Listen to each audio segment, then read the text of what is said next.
नमस्कार, welcome back to our YouTube channel Vidhi Jagran मंच,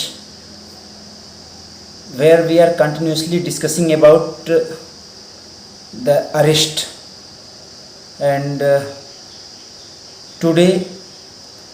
we are going to discuss about arrest which is not made by police officer, or other hand we can say that who are others entitled to arrest except of police officers in CRPC। कहने का मतलब कि CRPC के प्रावधानों के अंतर्गत police अधिकारी के अतिरिक्त अन्य किस किस व्यक्ति को अरेस्ट करने के अधिकार प्राप्त हैं, इसके संदर्भ में आज चर्चा हम लोग करेंगे। उससे पहले आपसे निवेदन है कि अगर आप चैनल पर नए हैं तो चैनल को सब्सक्राइब करिए, लाइक करिए और शेयर करिए। दोस्तों, जैसा कि हमने पिछली वीडियो में आपको बताया था कि पुलिस ऑफिसर्स के द्वारा सेक्शन 41 में अरेस्ट करने के बाद 41A, B, C, D के प्रावधानों के अंतर्गत किस किस प्रकार की औपचारिकताओं को निभाना आवश्यक होता है और वो कौन कौन से मामले होते हैं जिसके अंतर्गत एक पुलिस अधिकारी किसी व्यक्ति को गिरफ्तार कर सकता है। फिर हमने सेक्शन 42 में चर्चा की थी कि अगर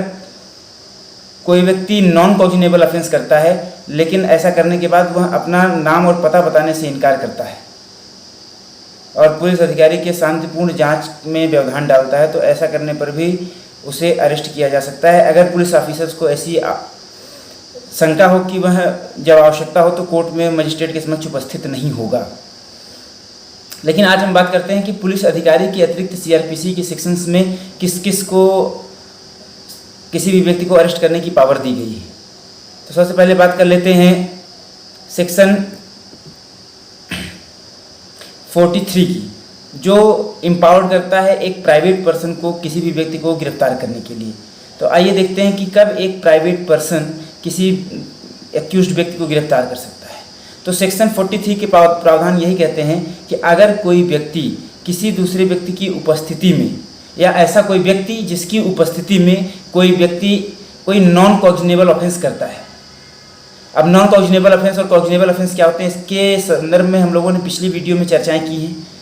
उसके संदर्भ में अगर आपको जानकारी चाहिए तो आप पिछली वीडियो देखिए, जिसका डिस्क्रिप्शन में लिंक हम आपको दे देंगे ताकि आपको आसानी हो, तो वहाँ पर आप उसको देख लीजिए। अब यहाँ पर यह कहा गया है कि अगर कोई व्यक्ति जिसके समक्ष ऐसा कोई नॉन कॉग्निजेबल ऑफेंस होता है या उसके समक्ष कोई ऐसा व्यक्ति है जो एक प्रोक्लेम्ड ऑफेंडर है, यानी कि घोषित अपराधी है, जिसको किसी न्यायालय ने अपराधी घोषित किया हुआ है, उसके समक्ष जाता है, तो वह बिना किसी डिले के, without any delay, he shall arrest that person, वह उस व्यक्ति को गिरफ्तार कर सकेगा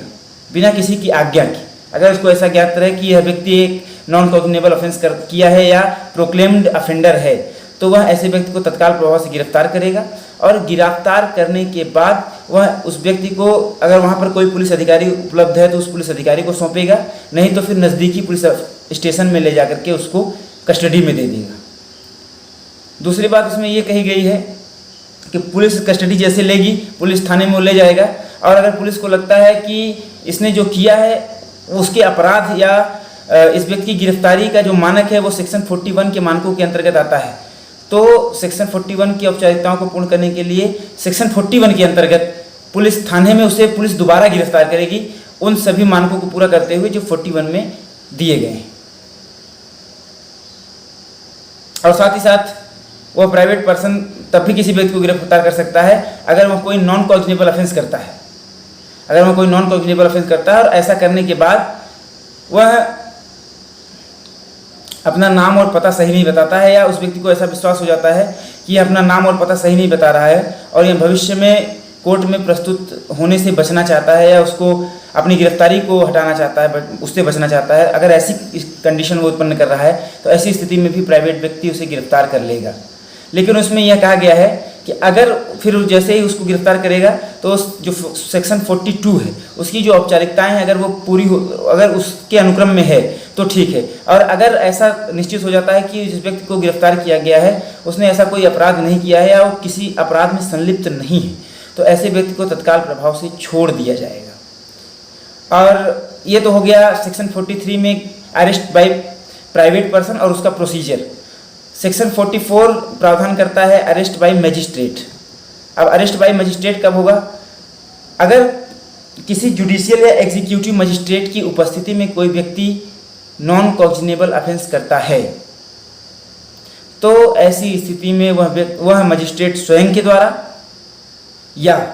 वहां पर उपस्थित किसी व्यक्ति के द्वारा उस व्यक्ति को गिरफ्तार करने का आदेश देगा और उसकी गिरफ्तारी करवा करके अगर ऐसा अपराध है जिसमें उसको बेल मिलनी चाहिए तो वो उसे बेल देगा प्रावधानों के अंतर्गत, अन्यथा उसे पुलिस कस्टडी या जुडिशियल कस्टडी में भेज सकेगा। दूसरा साथ ही साथ यह है कि जैसे ही वह